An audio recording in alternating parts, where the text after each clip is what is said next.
오늘 말씀의 제목은 하나님의 언약에 믿음으로 반응하며 사십시오 라고 하는 제목으로 말씀드리려고 합니다.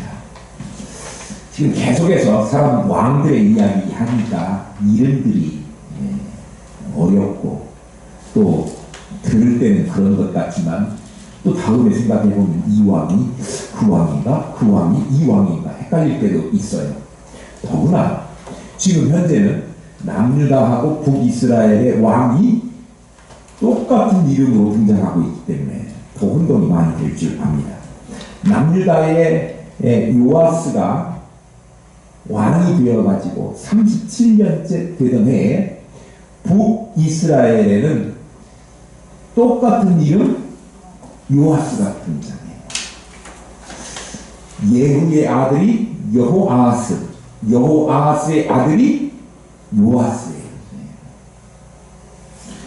그런데 어쨌든 예후, 여호아하스 다 어떤 일을 저질렀느냐 그러면 여로보암의 길, 다시 말하면 자기 마음대로 남과 단과 베델에 송아지를 만들어서 거기에다 절하면서 우상을 섬기는 일을 끊지 못하고 계속 저질러 왔던, 여호와 섬기는 길에서 멀어졌던 일을 했습니다.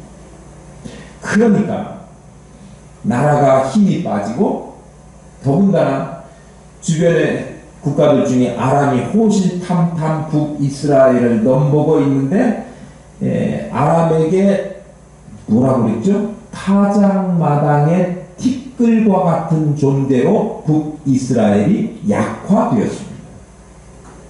설상가상으로 북이스라엘에 4대 왕에 걸쳐가지고 그래도 그 시대에 정말 하나님을 떠나 있는 그 시대에 이렇게 살아야 됩니다. 하나님을 떠나면 안 됩니다. 그리고 나라가 어려울 때 나라를 위해서 앞장서서 일했던 선지자가 있었는데 엘리사 선지자였습니다. 그 엘리사 선지자도 죽을 병에 들렸다. 우리 지난번 본문에 확인하지 않았습니까? 죽을 병에 들렸어요. 그게 나이 때문인지 노안인지 뭔지 병명은 알지 못하지만 군사적 열쇠로 시달리고 있던 북이스라엘과 북이스라엘의 왕이었던 요아스 왕에게는 굉장히 엘리사의 죽음을 임박한 그 소식은 충격적이었을 것입니다. 그래서 죽음이 임박했다고 하는 그 이야기를 듣고 요아스가 엘리사를 찾아가요. 병문안을 갔죠. 죽을 병, 곧 죽음이 임박한 그 병 중에, 와병 중에도 요아스에게 활을 동쪽 창문을 열고 동쪽을 향해서 쏴라 이렇게 이야기했지 않습니까? 뭐예요? 구원의 화살을 상징하는 화살을 쏴라 이렇게 이야기하고 또 그 다음에 화살들을 집어가지고 땅을 쳐라 이렇게 했잖아요. 요아스가 한 106번 아니 계속해서 쳤으면 좋은데 딱 3번만 치라고 하니까 하고 쳤어요 이렇게 하고 말았잖아요. 근데 어쨌든 그것을 통해서 북이스라엘이 아람 군대를 무찌르고 나라를 보존하고 이렇게 나아갈 것을, 다시 말하면 북이스라엘에게는 희망을 주는 그 예언이죠. 그런 자기 사역을 잘 감당했습니다. 그런데 드디어라고 이야기해야 되나요? 엘리사가 죽었어요. 오늘 본문 말씀 처음에 보니까 엘리사가 죽으니 그때 기록되어 있죠.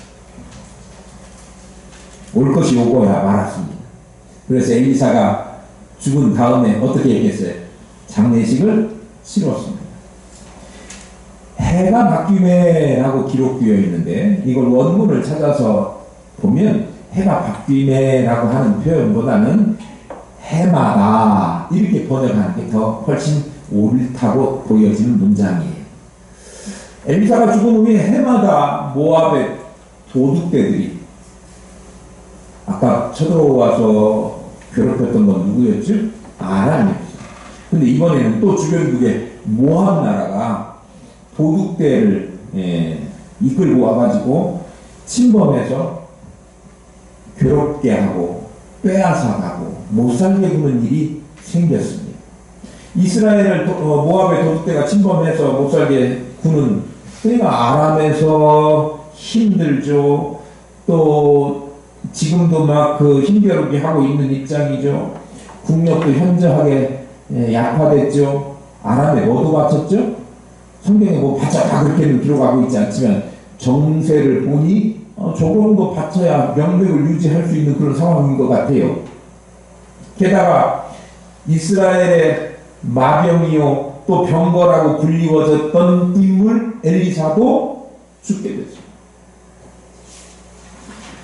모압의 도적대들이 해마다 북이스라엘을 쳐들어와가지고 노략질하고 괴롭히고 비행을 일삼고 그러니까 너무나 힘들었고, 사람들이 모압 도둑대가 나타났다 이렇게 이야기하면 늑대가 나타났다 하는 것처럼 겁이 생기는 거예요. 모압 도둑대들이 출현했다 출몰했다 그렇게 이야기하면 겁이 나가지고 사람들이 하던 일도 제대로 못하고 손이 벌벌벌 떨리고 막 이런 상황이었습니다. 마침 그때 누군가가 죽어서 장례식을 치르는 중이었습니다. 장례식을 치르는데 모압 도둑대가 나타났다 이렇게 전해지니까 장례식을 치르던, 누구의 장례식인지는 몰라요. 장례식을 치르던 그 사람들이 그 시체를 엄격하게 원래 매장하려고 정해놨던 그 묘지에다가 넣은 게 아니고 거기까지 가지도 못하고 중간에 가다 보니까 엘리사의 묘에다가 그냥 뭐라고 했어요? 들이 던짐에 그렇습니다.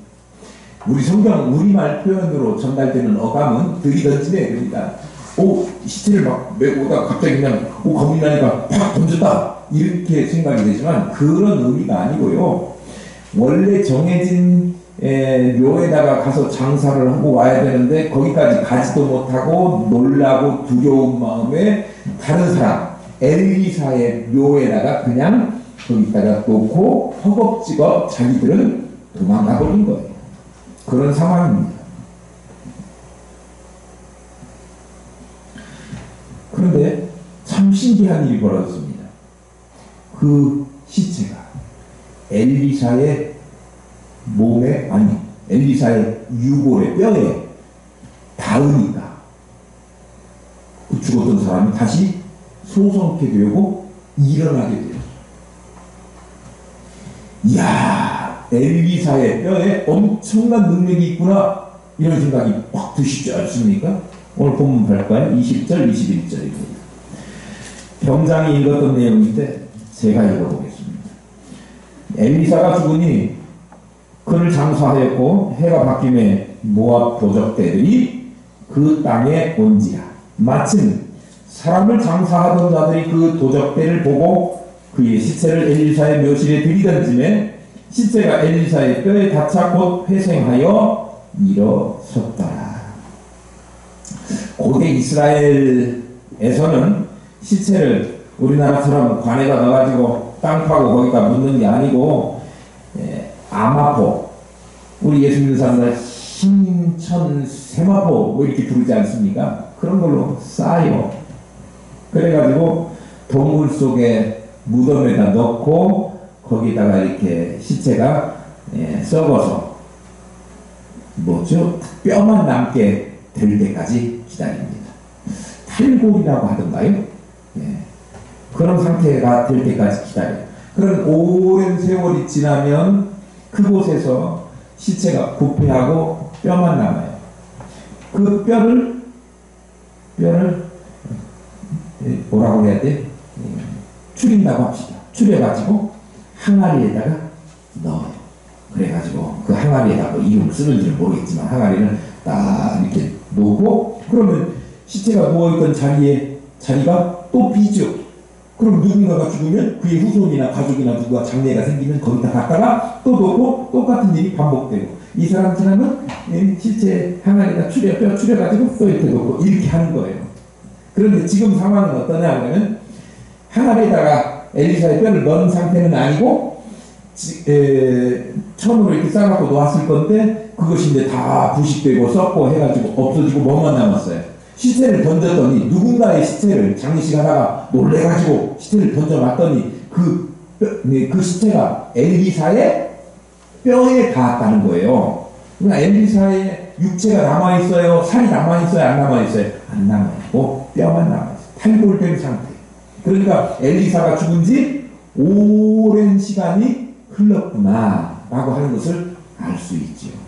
뭐 법의학자나 뭐 이런 사람들이면 추정해갖고, 이게 요즘 같은 기후에 우리나라의 상황이면 이 탈골되는데 몇 개월, 6개월 또는 100고나 된다고 하잖아요. 6개월로 시간, 이렇게 얼마나 시간이 경과했는지 추정해 볼 수 있겠지만 전 잘 몰라요. 어쨌든 꽤 긴 시간이 지났을 것이다 라고 추정해 볼 수 있습니다. 뼈만 남아있어요. 뼈가 무슨 능력이 있습니까? 뼈는요, 죽고 난 다음에는 살이 붙어있는 시체도 아무것도 할 수 없고요, 더군다나 이제 뼈만 남은 그 시체가 무슨 능력이 있겠습니까? 그런데 그 유골에 시체가 닿자마자 살아나게 됐다니까요. 뭐 하려고 지금 이 대목에 이 내용을 넣어서 우리에게 무엇을 전달하려고 하는가? 열왕기서의 저자는요, 제가 볼 때는 지금 이스라엘이 자기들의 잘못, 과오 때문이죠. 뭐 이스라엘 백성들이 잘못했어? 왕들이 잘못한 거잖아. 왕들이 여로보암의 길로 계속해서 요왔으니 다 이렇게 잘못했습니다. 예후도 마찬가지고요. 이스라엘 왕들, 북이스라엘 왕들이 하나도 예외 없이 다 그 길로 갔어요. 그런데 왕들이 잘못해서 백성들도 따라서 그 일에 동참했기 때문에 다 같이 하나님 앞에 범죄한 거죠. 그 결과 하나님께서 아람의 왕 누구를, 베나답과 또 하사엘, 그리고 하사엘이 죽고 나자 그의 아들 베나답 3세라고 이야기하죠. 그들을 동원해가지고 북이스라엘을 징계하시는 거예요. 그래가지고 결국은 지금 어떤 상황까지 왔다고요? 북이스라엘이 아람의 타작마당의 띠끌 같은 존재가 되어버렸어요. 존재하고 숨은 깔딱거리고 있지만 살아있다고 말하기 어려운 그런 지경까지 와버렸다고요.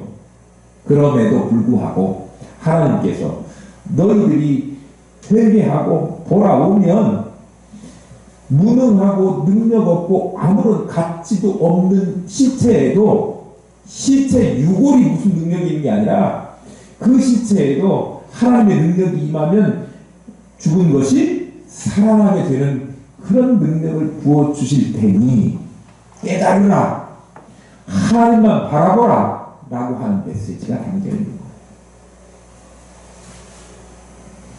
엘리사의 유골에 시체가 닿았을 때 소송케 되고 일어나는 사건에 대해서 이 구절을 어떤 사람들, 특히 가톨릭에서는 어떤 구절로 사용하느냐 그러면, 유골이, 사람이 죽어도 거룩한 사람들이 죽으면, 능력 있는 사람들이 죽으면, 하나님 앞에 쓰임받았던 사람들이 죽으면 그 시체나 뼈나 유물이나 이런 것들이 뭔가 신성한 능력을 주는 것으로 인정하는 구절로 이용합니다.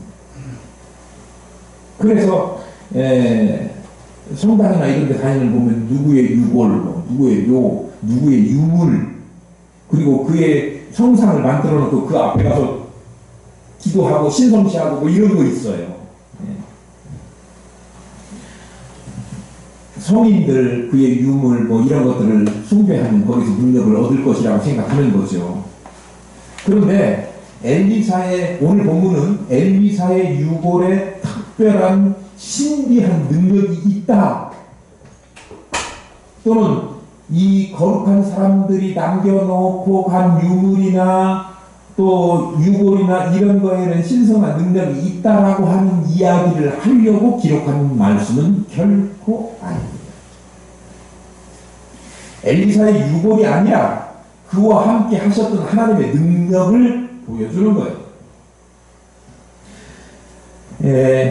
그러니까 유골이나 유물에다가 금이나 금박이나 뭐 이런 거 입혀가지고 그것을 숭배하는 그런 것들은 거기에 입맞추고 경배하고 절하고 기도하고 그렇잖아요. 그런 것들은 하나님의 뜻과는 전혀 상관없는 일이에요. 성경은 일관되게 어떤 사물이나 뭐 이런 것들이 능력을 일으키는 게 아니라 모세의 지팡이가 홍해를 가른 것이 아니라 하나님의 능력이 홍해를 가르게 하신 거다라고 하는 것으로 일관되게 이야기하고 있는 거예요.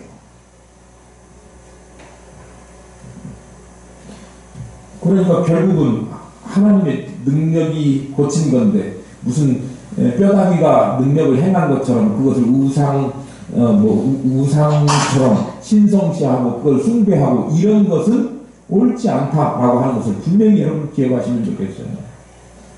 똑같이 하나님 믿으니까 내가 나중에 나이 먹으면 나는 성당 다닐 거야. 이게 아니에요. 진리가 아니기 때문에 그래요.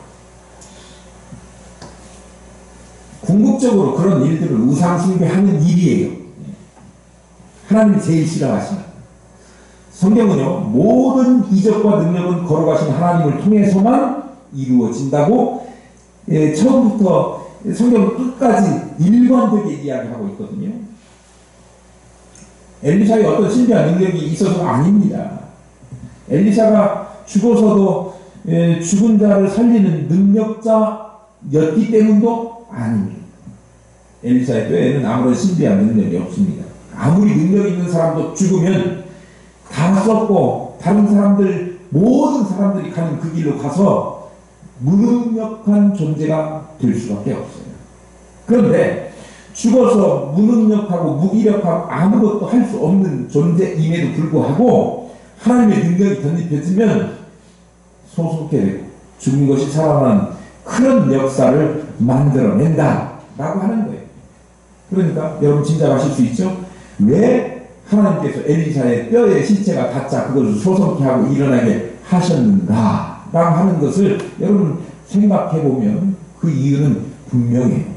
뭐냐? 그러면 무가치하고 또 무능력하고 아무리 그런 존재라고 할지라도 하나님께 붙들림받고 하나님이 붙잡아 사용하시면 죽은 것을 살리는 것보다 더 큰 능력이 있습니까? 하나님의 크신 능력이 그에게 임하게 된다라고 하는 거예요. 나는 우리들 가운데 내가 그래도 능력 있고 돈력 있고 권력도 있고 힘께나 쓰고 내가 말 한마디면 세상이 다 왔다 갔다 하고 이런 능력자가 있다고 손들 사람은 아무도 없다고 생각해요. 저도 그렇고요. 목사 중에도 제일 능력 없고 입도 무디고 그런 게 저라고 생각하고요. 우리 모두가 겸손해서가 아니라 실상이 그래요. 그런데요, 그것이 비참할 이유가 없고 그것 때문에 기죽을 이유가 없다고 하는 것이 오늘 분명히 본문에 드러나고 있어요. 왜냐하면 하나님은 강하고 능력 있는 자, 돈 많은 자, 권력 있는 자, 그의 입김이 센 사람, 그 사람 들어서 하나님의 일을 하게 하신 것이 아니라 모세도 언변이 없어가지고 형 도움을 많이 받았잖아요. 나는 말주변이 없어가지고 백성들을 통솔할 그런 언변이 없는 사람입니다. 걱정하지 마. 내가 다 준비해놨어.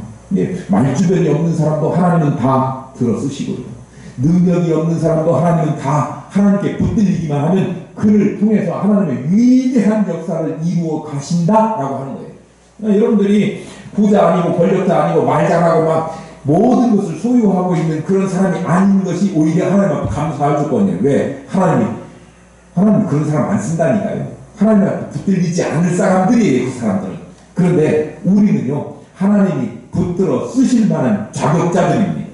연약하지만 부족하지만 그래도 하나님이 붙들어 사용하시면 하나님의 능력이 임해서 죽은 자도 살리게 하는 능력, 또 없는 것을 있게 하는 능력, 작은 것을 많게 하는 하나님의 능력이 임하게 될 줄로 믿습니다. 아멘. 상상 못할 엄청난 이적의 도구로 우리가 아무리 연약하고 부족해도 하나님께서 사용하실 수 있다라고 하는 거예요.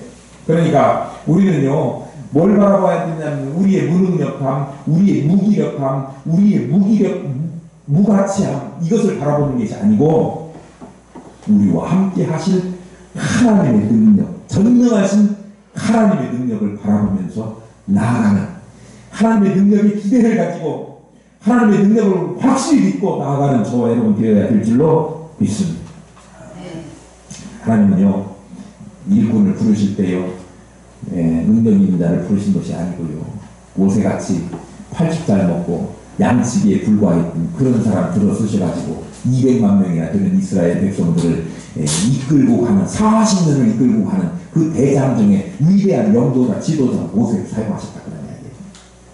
주님의 제자들 12명이 있지만 그 사람들, 여러분들 출신 성분을 한번 분석해 보실래요? 대부분이 갈릴리에 이름 없는 어부들 출신이에요.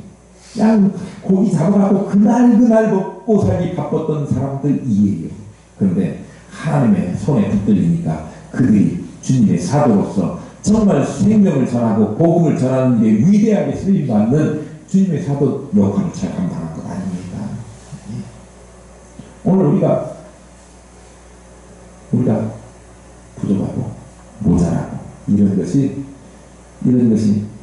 하나님께 붙들려 사용될 수 있는 적당한 사람이다 라고 하는 사실을 아시고 오히려 하나님이 날 붙들어서, 연약한 우리를 붙들어서, 작은 우리 교회를 붙들으셔서 어떻게 하나님의 위대한 일을, 생명을 살리고 죽은 것을 고치고 또 작은 것을 많게 하고 연약한 것을 강하게 하시는지를 여러분 눈으로 목격할 수 있는 좋은 기회인 줄 알고 하나님의 능력을 부어주옵소서. 연약한 것, 마른 막대기 같은 것들을 하나님 붙잡아 주시고 주의 능력을 덧입혀 주옵소서. 이렇게 간구하시면 하나님이 우리를 사용해서, 우리 교회를 사용해서 하나님의 큰 능력을 행하실 줄로 믿습니다.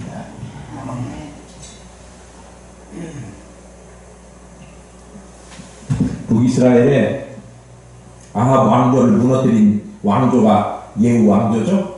예후 다음에 여호아하스, 그리고 그의 아들 요하스.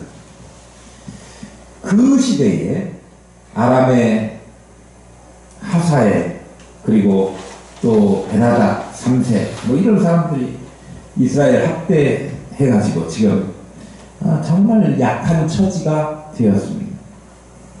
그들이 그렇게 된 것은 하나님 앞에, 하나님 여호와 앞에 악을 행했기 때문에 얻어진 결과고, 아람의 하사엘과 그리고 베나닷이라고 하는 왕들은 하나님의 도구로 사용되었을 뿐입니다. 그런데 그럼에도 불구하고 아람의 타작마당의 티끌처럼 그런 아주 미약한 존재가 되어버린 북이스라엘을 하나님이 당장에 멸하지 않으시고, 오늘 대표기도 우리 집사님이 하셨는데 당장에 멸하지 않으시고 오늘날까지 연명케 하시고 은혜 주시고, 이스라엘을 당장 멸망시키지 않겠다, 그렇게 오늘 본문에 기록하시면서 말씀하고 있습니다. 22절 23절입니다. 여호아하스 왕의 시대에 아람 왕 하사엘이 항상 이스라엘을 학대하였으나 여호와께서 아브라함과 이삭과 야곱과 더불어 세우신 언약 때문에 이스라엘에게 은혜를 베풀며 그들을 불쌍히 여기시며 돌보사 멸하기를 즐겨 하지 아니하시고 이때까지 자기 앞에서 쫓아내지 아니하셨다. 당장에 이스라엘을 멸망시켜도 이스라엘 입장에서, 북이스라엘 입장에서 할 말이 없지만 하나님께서 그렇게 하지 않으시고 범죄하고 돌이킬 줄도 모르는 북이스라엘을 아직도 여전히 그대로 놔두셨어요. 그 이유가 무엇일까요? 하나님께서 오늘 23절 우리가 방금 읽었는데요, 이스라엘 백성들에게 하나님께서 약속하신, 누구에게? 아브라함, 또 이삭, 야곱에게 약속하신 그 약속 때문에 멸망하지 않으신 거예요. 하나님께서 아브라함과 이삭과 야곱에게 하신 약속이 무엇입니까? 그것은 그 자손들로 하여금 번성하게 하고 창대케 하고 복의 근원이 되게 하시겠다라고 하신 약속 때문이에요. 창세기 12장, 15장, 28장 창세기에 두루두루 기록되어 있지요.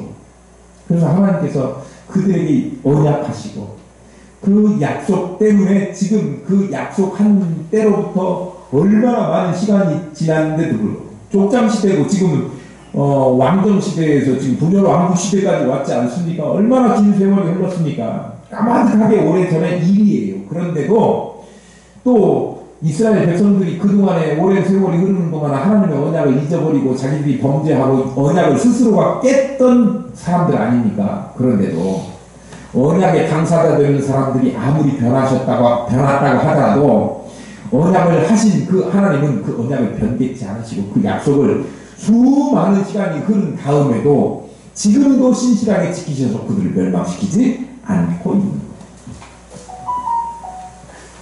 지금도 그 언약을 기억하고 계십니다. 그 언약 때문에 이스라엘 멸망시키지 않으시고 회개하고 돌아오기를 기다리시고 있는 거예요. 그런 거 보면 하나님은 참 약속을 철저하게 지키시는 분이시죠. 어떤 사람들은요, 약속을 해놓고 시간이 흐르면 뭐 잊어버렸겠지 하고 지키지 않는 것이 일반적인 것 아닙니까? 사람들은 그래요. 그런데 하나님은 사람이 아니에요. 그래서 성경은 뭐라고 이야기하고 있느냐 그러면 하나님은 인생이 아니시니, 인생들은 그러더라도 하나님 인생이 아니시니 시건치 아니하시고 인자가 아니시니 후회가 없으시도다. 어찌 그 말씀하신 말을 행치 아니하시며 하신 말씀을 실행치 않으시리냐. 하나님 반드시 실행하신다는 거예요. 하나님이 하신 말씀은 반드시 지키시는 신실하신 하나님. 그래서 오늘 기쁨에 찬양하면서 전부 다 약속을 지키시는 신실하신 하나님 우리가 찬양했지 않습니까? 그래서 주의 말씀대로 행하며 살자. 주님의 약속하신 말씀을 믿고 나아가자. 이렇게 우리 찬송한 거예요. 시간이 지나면 사람은 변하고요. 약속도 까먹고요. 그리고 이 땅에서 사라지고 나면 아무것도 할 수 있는 능력 없게 되지만 하나님의 말씀은 없어지지 아니하고 하나님은 늙어서 죽으시는 분도 아니시고요. 영원 전부터 계셔서 영원까지 살아 역사하시는 하나님, 그 하나님은 못하실 것이 없는 전능하신 하나님이신데 그 하나님이 약속마저도 어기지 않는 신실하신 하나님이심을 우리가 믿는다고 하면 우리는 두려울 이유가 없고 떨 이유가 없고 오늘의 곤란하고 힘겹고 어려운 상황에서도 낙심할 이유가 전혀 없다라고 하는 사실입니다. 엘리사는 지금 죽어서 장사됐잖아요. 비록 엘리사는 죽어서 없어졌지만 엘리사를 통해서 하나님께서 약속하신 그 약속은 지금 그대로 이루어지고 있는 거예요. 엘리사가 죽기 전에 뭐 했죠? 화살을 동쪽으로 해서 쏘라고 했고, 그리고요 하나님의 구원의 화살이라고 했잖아요. 3번 탁탁탁 쳤잖아요. 많이 치라고 했는데 근데 그대로 이루어졌어요. 3번 아람을 공격해요. 그래서 잃어버렸던 땅, 아버지 여호아하스 때 잃어버렸던 그 땅을 되찾아요. 만약에 그때 3번 아니고 대여섯 번을 쳤다든지 아니면 계속해서 우리 아들 드럼 치는 것처럼 계속해서 두들겼더라면 힘있게 두들겼다면 아마 주변에 있는 주변국들도 다 누구 시대처럼 다윗 왕 시대처럼 다 차지하고 회복하고 되찾았을지도 몰라요. 그런데 하나님께서 요아스가 3번 치니까 엘리야를 통해서 3번만 칠 것이다 이렇게 했지 않습니까? 하나님께서 엘리사를 통해서 주신 그 예언은 그대로 이루어진 거예요. 엘리사가 대언자로 예언을 했지만 그 약속 누가 주신 거예요? 하나님께서 주신 거예요. 하나님은 약속에 신실하신 하나님. 24절 25절 볼까요? 아람의 왕 하사엘이 죽고 그의 아들 베나다시 대신하여 왕이 되매 여호아하스의 아들 요아스가 하사엘의 아들 베나닷의 손에서 성읍을 다시 빼앗으니 이 성읍들은 자기 빚진 여호아스가 전쟁 중에 빼앗겼던 것이라. 요아스가 베나닷을 3번 쳐서 무찌르고 이스라엘 성읍들을 회복하였다. 하나님의 말씀은 반드시 성취된다라고 하는 사실을 우리는 알 수 있습니다. 하나님은 언약, 약속을 지키십니다. 만약에 하나님의 약속이 그대로 신실하게 이루어진다라고 하는 사실을 그들이 믿고 하나님의 말씀대로 순종하고 우상 숭배에서 떠나고 그렇게 했다라고 하면 아람뿐만 아니라 방금 전에도 말씀드렸지만 온 열방 가운데 우뚝 세우는 하나님의 그 은혜를 경험하게 되었을 것입니다. 그러나 그들은 하나님께서 하신 약속에도 불구하고 우상을 섬기고, 그러니까 결국은 어떻게 됐어요? 도적대를 보고 도적대들이 왔다, 그 모압의 도적대 소문만 들어도 겁을 먹고 도망가는 그런 신세가 됐다고 하는 거죠. 앞으로 이보다 더한 아수르의 침입을 받아서 나라를 빼앗기고 끌려가는 역사가 또 있게 될 거예요. 하나님 잘 숨기지 않아요. 뭐 하기 때문에 그래? 하나님의 신실하신 약속에 대한 믿음이 없고 약속을 믿지 못하고 하나님을 제대로 섬기지 못하기 때문에 우리는 반면교사 삼아야죠. 우리도 똑같이 하나님 배반하고 우상 섬기고 그러면서 티끌처럼 그렇게 살아가겠습니까? 아니고요. 오히려 이들이 했던 것하고는 반대로 가야 돼요. 반대로. 하나님을 신실하게 믿고 하나님 반드시 복을 주신다고 약속했으니, 하나님은 반드시 축복하신다고 약속했으니, 하나님은 강하게 하신다고 약속했으니, 하나님은 내 시작은 미약하나 내 나중은 심히 참되하다고 약속하셨으니 그 약속을 믿고 우리는 하나님이 원하시는 그 일을 잘 감당해 나가면 하나님은 반드시 그 약속을 지키시는 신실하신 하나님이시기에 우리가 그렇게 나가야 되는 것 아닙니까? 오늘도 그 엘리사 시대뿐만 아니라 요아스 시대뿐만 아니라 오늘도 하나님은 살아계시는 하나님이심을 믿습니다. 쉬지 않고 일하고 계십니다. 그 하나님을 믿고 하나님의 말씀대로 살아가서 우리 삶을 병거와 마병 되시는 하나님께서 승리를 주시고 우리의 삶에 놀라운 은혜와 평강을 누리게 하실 줄로 믿고 달려가는 저와 여러분 되셔서 우리 교회가 하나님의 귀한 쓰임받고 또 하나님의 능력을 행하는 그런 교회로 쓰임받고 그렇게 하나님이 하신 말씀에 대해서 믿음으로 반응하면서 살아간다고 하면 우리는 하나님의 준비된 축복을 놓치지 않고 받아들이게 될 줄로 믿습니다. 여러분 동의하십니까? 하나님의 말씀, 하나님의 능력에 또 하나님의 언약에 믿음으로 반응하며 사는 저와 여러분 되기를 축복합니다. 우리